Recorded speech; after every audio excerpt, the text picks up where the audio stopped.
Donc, bonjour à toutes et à tous.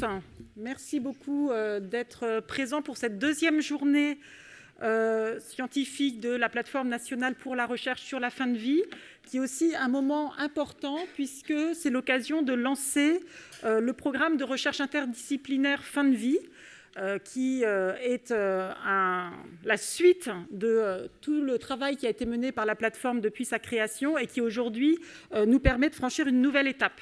Donc, je vais laisser la parole tout de suite à Benoît Lavalard et puis un ensemble de personnes qui vont montrer la cohésion et la convergence de nos institutions autour de cet enjeu à la fois de société et de santé qu'est la fin de vie. Merci beaucoup.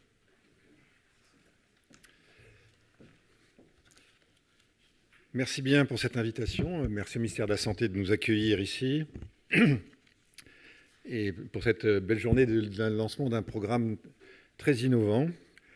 Comme vous le savez tous, ces dernières années, le débat autour de la fin de vie s'est considérablement intensifié. Les avancées médicales, l'allongement de la fin de vie, l'évolution des mentalités ont mis en lumière de nouveaux enjeux. Nous sommes confrontés à des situations de plus en plus complexes où les frontières sont de plus en plus floues. Levier indispensable de la production de connaissances et de la réflexion sur l'action, la recherche contribue à l'évolution et à l'amélioration des pratiques, à l'acculturation des professionnels de santé et des citoyens et des décideurs aux questions de la fin de vie. On est dans un sujet de la recherche sur le médicament jusqu'à la philosophie, en passant par l'économie, la santé publique. Et cette recherche couvre des disciplines et des approches très variées. Et sans doute, en raison de cette complexité et donc du cloisonnement disciplinaire, elle reste encore insuffisamment structurée au niveau national et peu visible à l'international. Dès 2018, avec le ministère de la Santé et la CNSA, nous avons soutenu le projet de la plateforme nationale de la recherche sur la fin de vie pour améliorer la qualité de la recherche française dans ce domaine et faciliter les échanges entre chercheurs, leur donnant l'occasion de collaborer davantage autour de projets structurants et de thématiques fédératrices. Le projet Covid-EHPAD en est un très bon exemple. Faisant suite aux plusieurs plans de santé publique, la stratégie décennale en faveur des soins d'accompagnement a pour objectif d'améliorer l'accompagnement de la fin de vie. Cette stratégie, innovante, ambitionne de créer un modèle français de soins d'accompagnement tout en renforçant les moyens de réponse, qu'elles soient médicales ou sociales, aux besoins de tous les Français et de leurs proches, et ce, dès les stades précoces d'une maladie grave et jusqu'à la fin de vie. Toutefois, ce développement du modèle français des soins palliatifs et d'accompagnement, qui est porté par cette stratégie décennale, les évolutions sociétales que va apporter la nouvelle loi sur la fin de vie, quand elle sera débattue, supposent de changer de dimension afin de mieux structurer et de rendre visible la recherche française et de l'inscrire dans une dynamique internationale.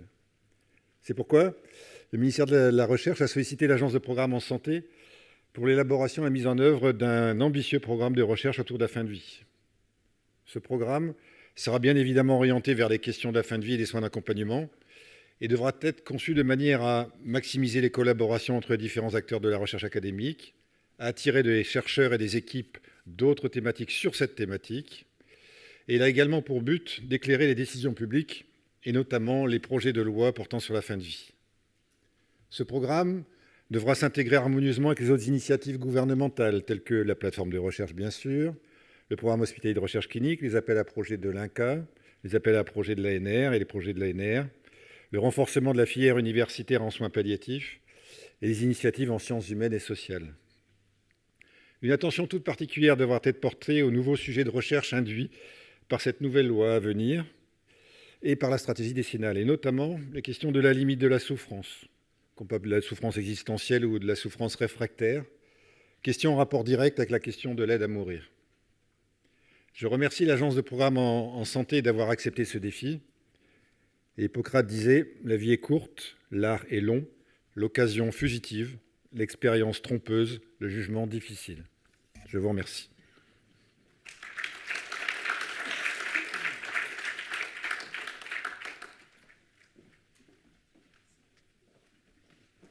Bon, c'est trivial de passer après cette citation. Merci Benoît. Merci Benoît pour ta confiance, parce que c'est aussi grâce à toi si ce premier programme interdisciplinaire a rejoint l'agence de programme, et j'en suis absolument ravi. C'est un sujet qui, par dans mes activités passées m'avait beaucoup intéressé. Donc je suis ravi effectivement de pouvoir reprendre la copie. Je vais vous parler en quelques mots de l'agence de programme, parce que pour certains, j'imagine que c'est pas forcément très clair. L'arrivée de ce nouveau dispositif que je qualifierais de catalyseur dans l'écosystème. Donc l'idée de ces agences de programme, puisqu'il y en a 7 dans des domaines clés, en tout cas considérés par l'État comme des domaines clés pour l'avenir, que sont le spatial, le climat, l'alimentation, le calcul haute performance, le numérique dans toutes les couches de la société, l'énergie décarbonée et enfin la santé.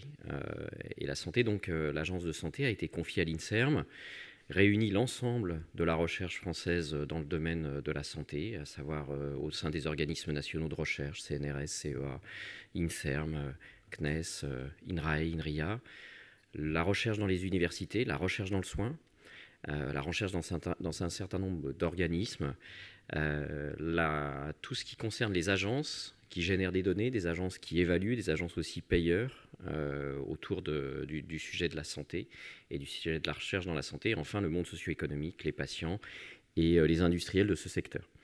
Le but de cette agence, c'est d'induire des programmes, des grands programmes nationaux, et le premier de la liste de l'agence de programme est le programme interdisciplinaire sur la fin de vie. Donc c'est effectivement à la fois une très belle journée pour ce sujet, mais c'est aussi une très belle journée pour l'agence, parce que ça concrétise une première étape. Et l'idée, c'est vraiment d'induire des programmes à taille nationale sur des grandes transitions qui peuvent être des grandes transitions environnementales, des grandes transitions technologiques, des grandes transitions de santé. Et celle-là en est une grande transition sociétale sur laquelle on doit effectivement apporter une recherche de très bon niveau pour pouvoir éclairer l'État, appuyer la décision publique dans ce qui va être mis en œuvre dans les prochaines années. Rattraper aussi notre retard, parce que l'idée aussi de cette agence, c'est de donner à la France une position à l'international. Benoît l'a rappelé aussi, ça va être une des ambitions fortes de ce programme interdisciplinaire, parfois même d'avoir un coup d'avance, qui sait, dans certaines des recherches où on va aller chercher des collaborations très larges, très interdisciplinaires. Je trouve que c'est aussi un exemple, ce programme.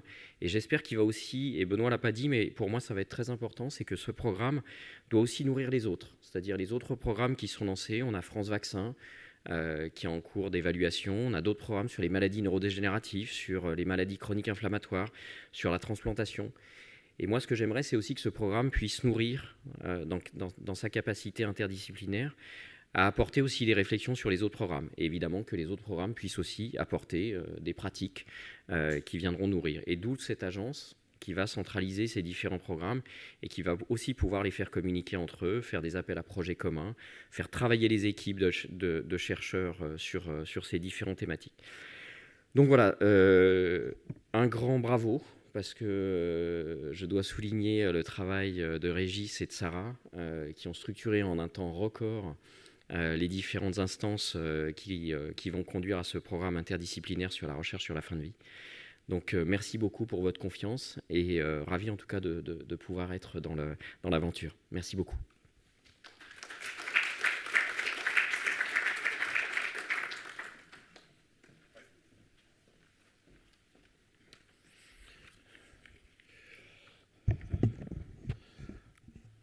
Alors, merci. Je crois que nous allons tous dire merci, mais merci particulièrement à Franck et Benoît, parce que je crois qu'il y a vraiment une collaboration qui est en train de se structurer, qui me semble devoir être féconde.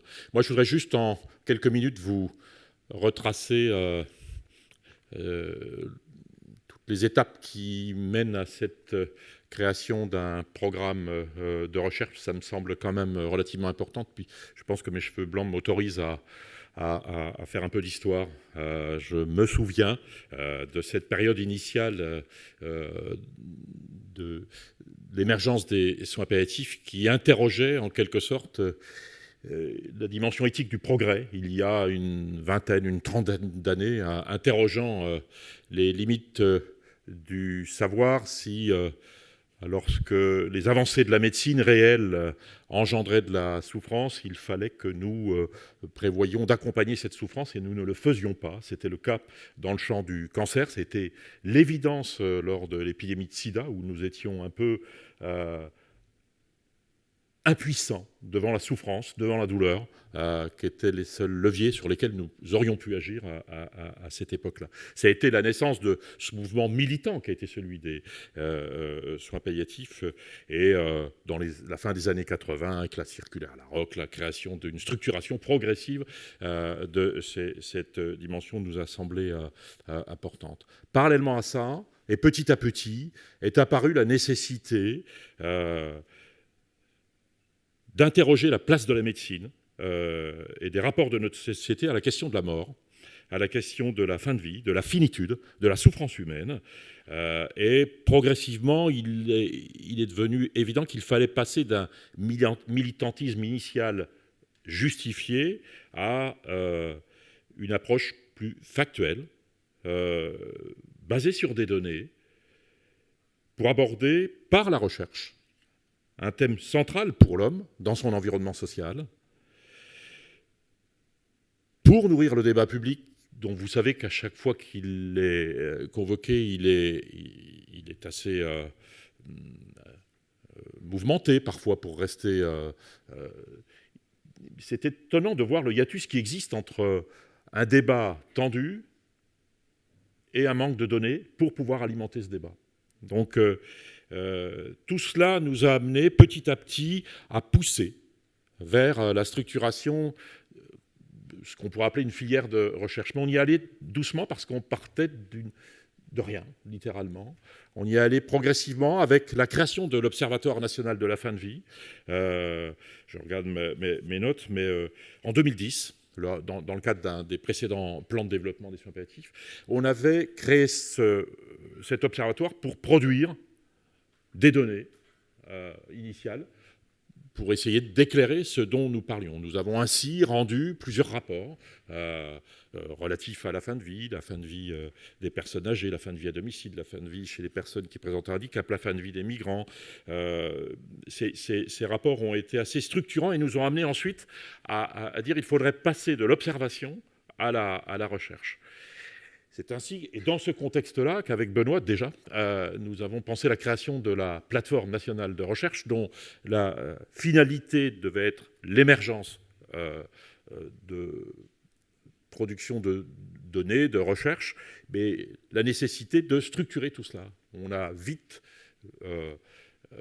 compris qu'il fallait que nous rassemblions, tant le sujet est transversal, des chercheurs dans des équipes différentes, des chercheurs eux-mêmes éparses dans des équipes différentes. On a ainsi petit à petit comptabilisé près de 400 chercheurs sur l'ensemble du territoire, qu'on a essayé progressivement. J'ai eu le plaisir de passer la main, à Sarah il y a quelques années, au moment de la structuration d'un véritable réseau de chercheurs national, me semble-t-il, et de stimuler l'intérêt pour la recherche sur un domaine qui lui-même est un domaine un peu tabou, comme le sujet l'est lui-même, et qui avait fait l'objet d'une forme de résistance à la recherche. D'où l'importance d'une journée comme celle d'hier, avec une valorisation des jeunes chercheurs sur ces questions-là. J'ai assisté à une partie de la journée hier, mais où on parle de chercheurs dans le domaine du droit, dans le domaine de la philosophie, dans le domaine de la sociologie, dans le domaine de la médecine. Et c'est toutes ces compétences croisées qui nous intéressent dans le cadre du programme que nous structurons maintenant, où on voit bien l'enjeu principal va être, en partant des projets de recherche des uns et des autres, de constituer des consortia, consortium au pluriel, des consortia qui vont permettre à des chercheurs qui sont dans des endroits et dans des disciplines différentes de pouvoir collaborer sur une thématique commune. C'est tout l'enjeu, à mon avis, du programme qu'on essaie de structurer. Alors, c'est un peu original, alors, pas tant que ça, mais c'est un peu original d'arriver à créer des néo-équipes, littéralement, pour qu'elles puissent, en les aidant, produire des données. Et je vais laisser la parole à Sarah qui va expliquer comment finalement tout cela va fonctionner. Effectivement, nous avons dû structurer assez rapidement ce programme, mais l'urgence a parfois du bon, c'est qu'elle l'oblige à se concentrer sur un sujet, et ça a quelque chose d'assez stimulant, me semble-t-il, d'en arriver là où nous sommes aujourd'hui. En tout cas, merci, et je pense que cette petite vision historique vous permet de comprendre pourquoi maintenant et pas avant, et pourquoi demain nous attendrons de la recherche qu'elle vienne contribuer à pacifier et le débat public et à améliorer l'éthique du progrès autour des avancées indéniables dans le champ de la santé, mais permettant à notre société de se réapproprier une dimension qu'elle a quand même un peu vite confiée, me semble-t-il, à la médecine. Sarah, je te passe la main.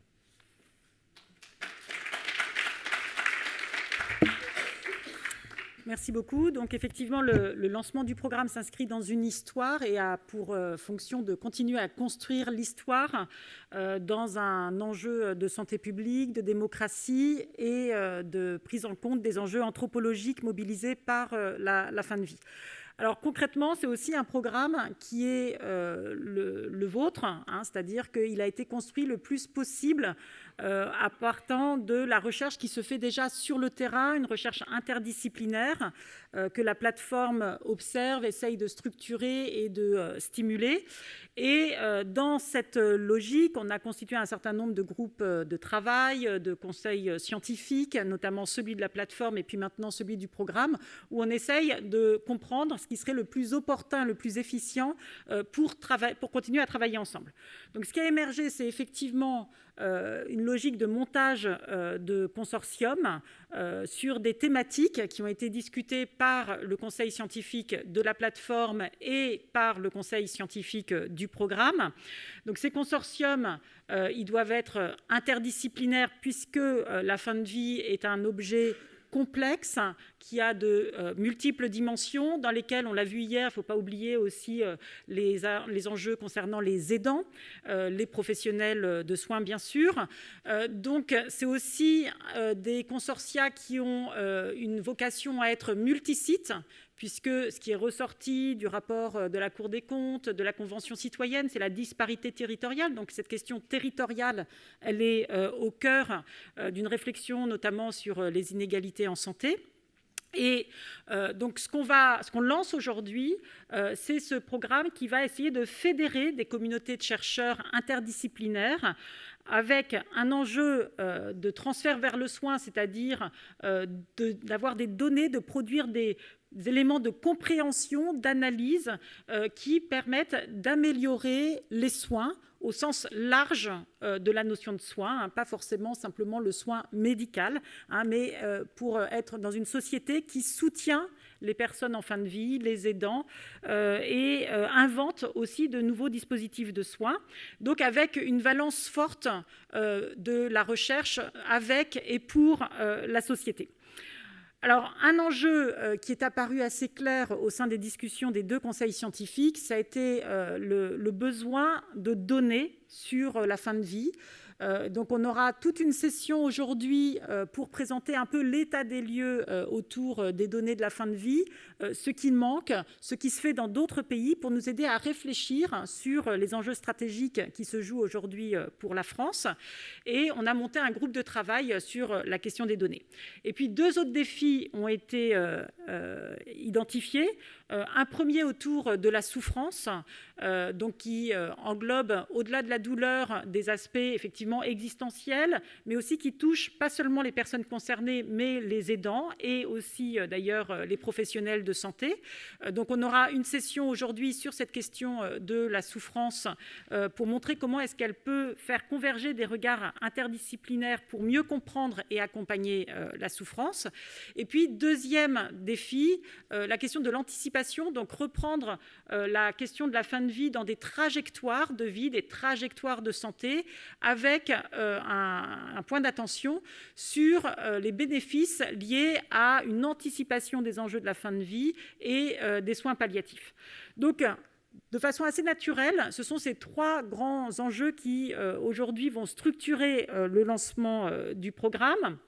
Donc, à travers une organisation qui est celle de l'Agence de programme à santé, mais je vous rappelle quand même les éléments pour montrer que c'est vraiment un mouvement, disons, collectif qui se met en place autour de ce programme.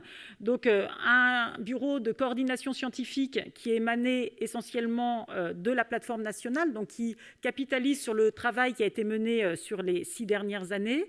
Un comité d'orientation du programme, donc qui correspond à ce que disaient Benoît et Franck sur l'articulation globale de ce programme avec un ensemble d'autres enjeux qui sont aujourd'hui au cœur de la recherche française.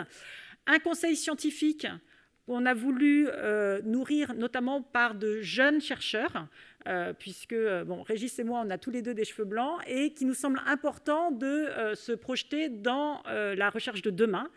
Donc, il y a vraiment un appel très fort aux jeunes, et c'était aussi le sens de la journée d'hier. Et puis, un conseil scientifique qui sera international pour évaluer les projets et qui pourra aussi avoir des enjeux de conseil. Voilà, donc on va lancer en 2025 un appel à candidature et ce qui nous semblait important pour ces journées scientifiques, c'est que vous se sentiez tous concernés par cet appel à candidature qui n'est pas dans une logique de rivalité, de concurrence, mais au contraire de fédération, de convergence sur les enjeux de la recherche de demain. Merci beaucoup. Et donc, je vais laisser des représentants des différents grands organismes de recherche pour montrer aussi la vision commune partagée autour de cette priorité nationale de la recherche sur la fin de vie. Je passe la parole à Valérie Fromentin, que je remercie.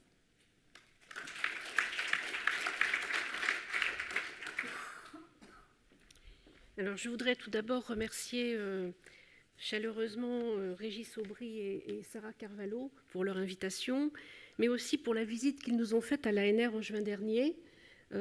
Était présent évidemment Thierry Damerval, notre PDG, mais aussi Philippe Bouvet qui dirige le département biologie santé, et donc moi-même. Et ils nous ont tenus informés des dernières avancées, mais aussi des doutes qui à l'époque s'offraient à eux concernant l'avenir de cette plateforme et de ce programme de recherche interdisciplinaire sur la fin de vie. Et évidemment, ça a été pour nous très intéressant, peut-être même à certains égards, en ce qui me concerne, ça a été un déclic, non pas parce que nous ignorions évidemment ces problématiques, mais il est vrai que, et c'est ce que je voudrais en fait vous dire ici, à l'ANR, depuis notre fenêtre, qui n'est qu'une des fenêtres, nous ne sommes qu'un des financeurs de la recherche en santé publique, nous avions le sentiment, effectivement, pas forcément très étayé, qu'il y avait beaucoup à faire dans ce domaine-là. Et voilà. Alors justement, je vais peut-être enfoncer une porte ouverte en disant que la recherche en santé publique en général est insuffisamment développée, insuffisamment structurée, insuffisamment visible. Ça, on l'a déjà dit, et elle l'est en particulier sur ces problématiques de fin de vie et de soins palliatifs. Pourtant, l'ANR, depuis plusieurs années, à travers un axe de son appel à projet générique, vise à financer des projets en santé publique et le fait. C'est même un axe qui est transversal, qui se veut transversal en ce qu'il est commun au département sciences humaines et sociales ou au domaine des sciences humaines et sociales et au domaine biologie santé, mais il est un peu décevant dans ses résultats en ce que le nombre de projets déposés n'est pas très nombreux. Et les communautés qui déposent sont essentiellement côté santé les épidémiologistes, je n'ai rien contre bien évidemment, et côté sciences humaines et sociales, bon, comme on pourrait s'y attendre, des économistes, des sociologues de la santé, des juristes, des anthropologues, mais ces communautés ne travaillent pas suffisamment ensemble. Ces projets qui devraient être très interdisciplinaires ne le sont pas assez. Et donc il y a, quand j'ai cherché dans les projets que nous avons déjà financés, y compris ceux qui sont déposés cette année et qui sont en cours d'évaluation, des projets sur les thématiques qui nous occupent aujourd'hui, et j'ai eu beaucoup de peine à en trouver. En réalité, ces projets, ils sont financés via des appels spécifiques à l'ANR, dans le cadre des investissements d'avenir ou de France 2030, ou même à travers un programme nouveau que nous avons à l'ANR, Sciences et Sociétés, dans le cadre de recherche dite participative. Donc en fait, il y a une sorte d'émiettement et des forces de recherche dans ce domaine. C'est pourquoi nous sommes bien conscients à l'ANR que l'intégration de ce programme interdisciplinaire de recherche sur la fin de vie, son inscription dans l'agence de programme en santé a pleinement son sens.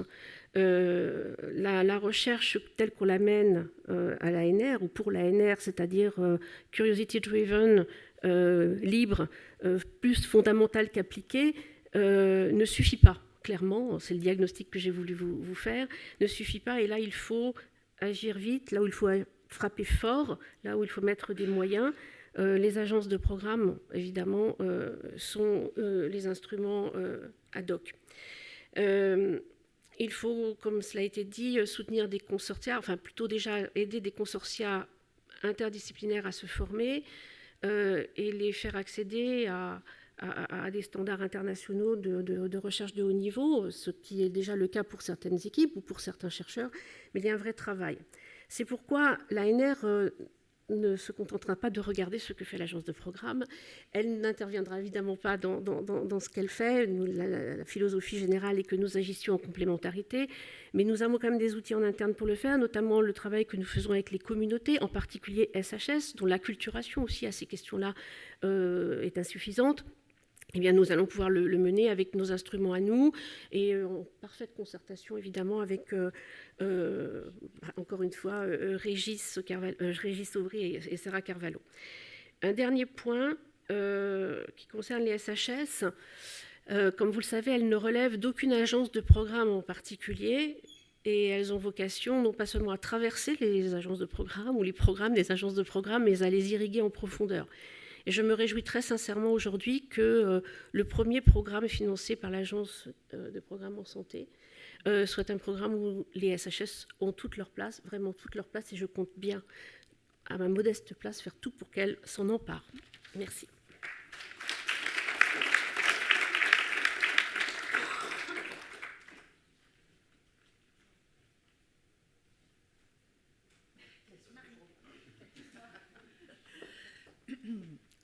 Bonjour à toutes et à tous. Je vais m'inscrire dans les pas de Régis Aubry pour faire un peu d'histoire et aussi pour dire merci à plusieurs personnes. Aujourd'hui, j'ai le sentiment qu'on est dans une journée de seuil, en fait. On passe le bâton de relais à Sarah Carvalho, à Régis Aubry de Rechef et à Franck Mouton. Et je pense que c'est quelque chose qui n'est pas du tout anodin dans l'histoire qu'a retracé Régis. Alors effectivement, cette plateforme dont il a déjà été question, avant de parler du programme de recherche sur la fin de vie, cette plateforme de recherche interdisciplinaire sur la fin de vie, elle doit beaucoup à deux personnes dont je souhaite saluer le travail, l'endurance aussi, et la volonté. Donc Régis, que j'ai déjà cité, qui à travers ses différentes positions professionnelles, médecin, comité consultatif national d'éthique, etc., a joué pendant ces 15 dernières années, en fait, un rôle pivot. Et puis Benoît Lavalard, qui a pris la parole. Et je me souviens encore d'une petite conversation, ici même d'ailleurs, à la cafétéria du ministère, il y a de nombreuses années, où nous avions déjà abordé le sujet de la structuration de la recherche sur la fin de vie. Alors, par mes propres objets de recherche, j'ai eu la chance de voir se déployer effectivement cette plateforme et d'y participer. L'ambition était de créer, on l'a dit, un espace de recherche interdisciplinaire, de cartographier les forces de recherche et de jeter des ponts vers des collègues à l'étranger. Et je pense que ces trois éléments restent encore en grande partie tout à fait d'actualité pour le programme de recherche donc, qui va être piloté par l'Agence de santé. Une cheville ouvrière de cette époque qui n'est pas là, je crois, mais dont aussi je tiens à saluer l'action. Élodie Cretin a joué un rôle tout à fait crucial, et notamment au moment à tous égards tragique et exceptionnel qu'a constitué la pandémie, puisque elle a joué un rôle important d'accompagnement dans une enquête absolument unique en temps de confinement dans les EHPAD. Et si je me permets de signaler cette enquête, c'est parce que je pense qu'effectivement le programme de recherche sur la fin de vie va s'installer peut-être dans un temps de l'ordinaire, mais pourrait aussi être confronté à des temps extraordinaires, et qu'il faut aussi penser les modalités d'enquête dans ces temps-là. Alors, le CNRS a pu jouer un modeste rôle d'accompagnement de cette plateforme, et je suis ici aujourd'hui pour dire à quel point nous serons toutes disciplines confondues, alors quand même notamment au CNRS, nos amis biologistes et les sciences humaines et sociales qu'évoquait Valérie Fromentin, prêts et heureux de poursuivre cette implication dans donc, ce programme interdisciplinaire de recherche sur la fin de vie. Pire, est-ce que c'est un nouvel acronyme? Je me suis posé la question. Et en tout cas, donc, au-delà de l'interdisciplinarité que j'ai déjà mentionnée, au-delà de ces ponts vers les collègues étrangers qui sont absolument nécessaires pour extraire très très rapidement la recherche d'un guidon franco-français, en termes de pratiques sociales, de culture clinique, d'interdisciplinarité. Au-delà de ces deux éléments, bien sûr, il faut souligner ce que, Sarah, je crois, tu as mis en avant, à savoir la question, c'est Régis aussi, la question des données de la recherche et la présence de cet élément dans le programme de recherche sur la fin de vie me paraît absolument central, avec aussi ce volet qui va jusqu'à la science ouverte, la restitution, notamment aux communautés de recherche, mais aussi à un public élargi des résultats de la recherche.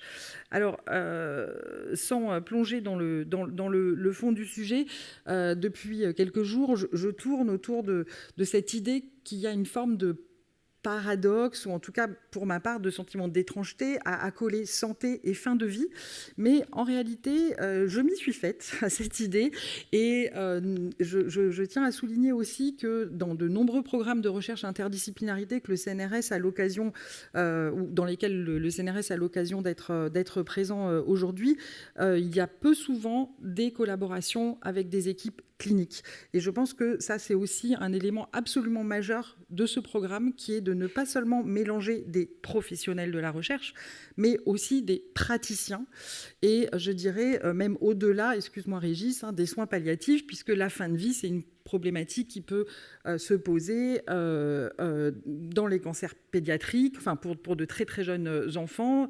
Hier, j'étais au CHU de Lille et j'ai parlé avec des équipes qui suivent des malades chroniques, et en fait, ces malades chroniques qui étaient aussi présents témoignaient du fait que quand ils ont un diagnostic, tout à coup, la question de la fin de vie, qu'ils aient 30, 25 ans, 40 ans, 50 ans, vient à leur esprit et les travaille. Donc finalement, cette problématique de la fin de vie, elle va irriguer beaucoup de situations cliniques, et cette collaboration entre cliniciens et différents domaines de spécialité dans la recherche en sciences humaines et sociales ou en biologie, elle a enfin en France un lieu, et par ces temps de disette financière, on ne peut que se féliciter et se réjouir d'avoir un programme qui finance les recherches dans les années à venir sur ce sujet.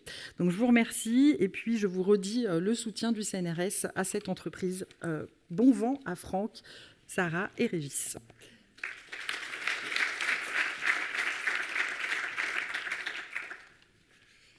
Alors bonjour, je termine visiblement cette succession. Alors d'abord, merci à tous ceux qui sont venus un peu plus tôt pour avoir le courage d'écouter des discours un peu institutionnels. Donc je fais partie également du gang des cheveux blancs, mais je ne ferai pas d'histoire. Voilà, donc moi je m'appelle Arnaud Noguera, en fait je représente l'Institut de santé publique de l'INSERM, donc l'organisme de recherche. Donc l'agence de programme que représente Franck, c'est l'ensemble. Donc modestement, nous ne sommes qu'une partie de ce bel ensemble que pilote Franck. Alors, en fait, il y a déjà beaucoup de choses qui ont été dites, donc j'ai essayé d'être relativement court. Moi, peut-être un aspect que j'aimerais un peu développer, que tout le monde a en tête, mais qui a peut-être pas forcément, qui a été évoqué, mais pas forcément énormément, c'est l'aspect, et qui fait vraiment partie intégrante du programme, d'aide à la décision publique par les aspects de recherche, les recherches qu'on va développer. C'est quelque chose qui est, à notre niveau, à l'Institut de santé publique, absolument majeur, qu'on essaye d'avancer. Inutile de vous dire que par les temps un peu troublés qu'on vit, je pense que ça va avoir toujours plus d'importance.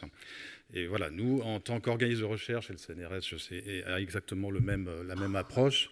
On essaye de s'insérer dans ce débat citoyen. Peut-être que vous avez entendu parler de quelque chose qui s'appelle le canal détox, où on essaye justement de dégonfler toutes ces fake news qui se baladent particulièrement en santé, et ce qui fait pas mal de mal. Je voulais juste évoquer aussi, parce qu'en ce moment, on en a réentendu parler, on avait fait à l'INSERM un rapport sur les salles de consommation de drogue à moindre risque. Et on voit bien, c'était un rapport, un gros travail, très documenté, qui a semblé avoir eu le vent en poupe à une époque. Donc il y a une salle qui a été ouverte avant même ce travail d'ailleurs à Paris et qui marche. Mais on a vu récemment, par exemple, un exemple à Marseille, où finalement, quels que soient les résultats de recherche qu'on a pu avoir et solides, et ben finalement, il y a ensuite, au niveau de la décision publique, il se passe tout un tas de choses qui font que malheureusement, tout ce qu'on apporte ne passe pas dans la vie courante, et c'est bien dommage. Donc je pense que là-dessus, sur ce programme, il faut vraiment qu'on ait ça en tête. Je sais que Régis et Sarah l'ont. Donc voilà, je voulais souligner un peu ça. J'ai oublié d'ailleurs de remercier Régis et Sarah pour leur invitation. Donc j'en profite maintenant, et également pour avoir intégré l'INSERM dans ce comité d'orientation. C'est très important pour nous, et effectivement, ça apporte, il nous semble, de toute cette dimension santé que l'INSERM représente. L'INSERM, on va dire, essaye de couvrir l'ensemble du continuum de la recherche biomédicale, et ça peut être peut-être ce que ça peut apporter. Alors, ce qu'a cité, les trois axes qu'a cité Sarah, interdisciplinarité, recherche multisite et transfert vers la société. On a déjà parlé du transfert vers la société. Je voudrais juste peut-être réaffirmer sur la pluridisciplinarité. Moi aussi, j'ai du mal à le dire, Valérie. C'est quelque chose qui est vraiment évidemment extrêmement important, qui est beaucoup pratiqué au niveau de la plateforme, mais, et dont on entend parler depuis 10 ans, mais qui ne va pas de soi, vous le savez tous. C'est quelque chose qui est extrêmement difficile. On n'utilise pas du tout les mêmes vocabulaires. Et parfois, c'est très, très compliqué. Alors, il y a un axe qui a été mis en avant par le conseil scientifique, justement, et que je trouve absolument important, c'est cette histoire de sémantique et de faire, justement, travailler sur la façon que vont pouvoir avoir toutes les équipes, quelle que soit leur discipline, à échafauder des travaux ensemble. J'ai regardé un peu la cartographie qu'a fait la plateforme. J'ai vu qu'il y avait 56 disciplines qui étaient recensées. Donc, pour faire travailler tout ça... ça va être difficile, mais pas infaisable avec toutes les bonnes volontés qu'il y a autour de la table. Comment dire ? Ce système d'appel à manifestation d'intérêt, je pense que c'est le bon outil, on en a déjà parlé, mais c'est un outil qui est extrêmement difficile. Parfois, les gens sont contents de travailler ensemble, parfois moins. Il faut les forcer. Il faut donc vraiment quelque chose qui soit vraiment incitatif et qui se... Parfois, il faut forcer la main vraiment de façon importante. Donc ça, je pense que c'est un des gros défis pour la coordination de la plateforme et de la stratégie. Donc ça, on vous en a parlé, nous, à l'IRESP. Donc je vous détaille pas ce qu'est l'IRESP, c'est quelque chose qui est adossé à l'INSERM. Mais on a conduit un programme justement pluridisciplinaire sur la vaccination HPV dans les collèges, où là, vraiment, on a construit sur le même schéma, donc appel à manifestation d'intérêt, ensuite projet interdisciplinaire, quelque chose de très, très beau, qui a très, très bien marché. Alors après, ce qui est assez marrant, c'est de voir le ressenti des personnes qui est parfois assez variable, mais en tout cas, en termes de résultats, c'est quelque chose qui a vraiment apporté un plus. Et donc ça, on en a déjà parlé, mais on est tout à fait d'accord pour en parler avec vous et peut-être essayer de dégager les choses qui ont fait que ce programme a marché. Alors, a marché jusqu'à quel point? Justement, je reviens à mon point du début, c'est qu'on voit que finalement un programme de vaccination a été lancé par l'État avant la fin de ce programme, alors que l'État participait. Bon, mais voilà, c'est pas grave, on continue et on continue d'être disponible pour faire marcher tout ça. Voilà, je crois que voilà, j'ai fait mes 5 minutes. Je suis juste très content en fait de voir que sur les 3 domaines, donc la souffrance, les parcours de soins et la structuration des données qui est très importante, on a des chercheurs INSERM qui vont parler. Je salue Élise Coudin, je ne crois pas qu'elle soit encore arrivée parce qu'elle ne fait pas partie des gens qui aiment les discours institutionnels comme vous. Donc la directrice du CEPIDC qui a fait un énorme travail depuis quelques années pour continuer à structurer le CEPIDC, et vous allez voir dans ce qu'elle va présenter, j'ai vu sa présentation, que je pense qu'il y a énormément de choses qui peuvent justement participer à la structuration des données en la matière. Donc voilà, je vous souhaite maintenant à vous les chercheurs beaucoup de succès. Je pense qu'on va avoir un beau programme devant nous, bien financé, ce qui est quelque chose de toujours intéressant, et je vous souhaite un excellent forum aujourd'hui.